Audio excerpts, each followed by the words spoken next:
So what do you worry about? What makes you panic? Up in knots.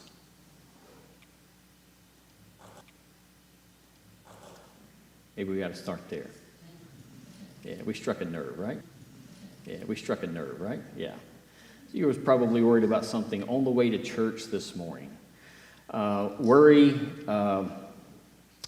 it affects, anxiety disorder affects about 1 out of every 5 people. It's a big deal. It affects women 10% more than it affects men. So 1 out of every 5 adults, 10% more for women than it is men. That says to me that there's a handful of you this morning in here that are gripped by worry, probably. That you came here this morning frantic about something. You're here probably thinking about it. You're going to leave thinking about it. But it affects us all. But some of us, it really puts people in a really bad state. It's not far when worry moves from worry over to fear. It's not hard to get from worry to fear. And the Bible has a lot to say about fear. In fact, it's probably the most quoted command in the Scripture for us not to fear. Kind of hard not to, though, right? And then it's not a very hard move to go from fear to depression.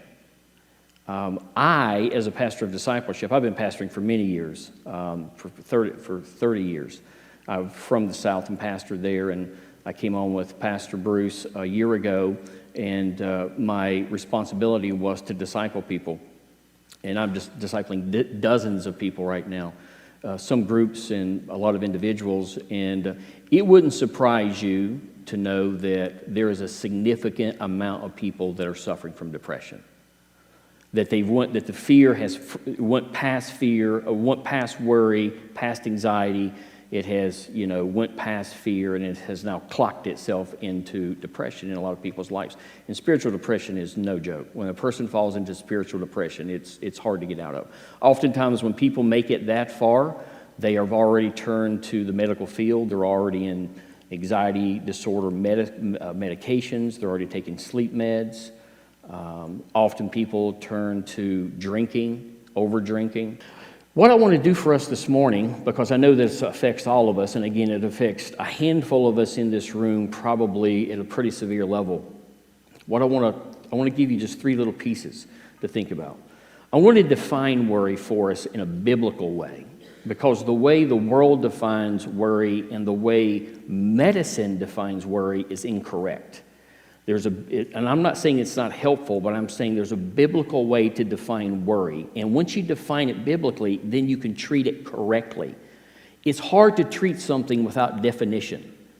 And if you're unclear on the definition of something, how would you treat it? So we want to make sure we're clear on what worry is. 2, I want to show you an argument that Jesus makes about worry. He's going to make an argument for us from the providence of God. And then thirdly, I'm just going to give you one principle, just one kingdom principle to think about. Real simple, just a kingdom principle to put in place.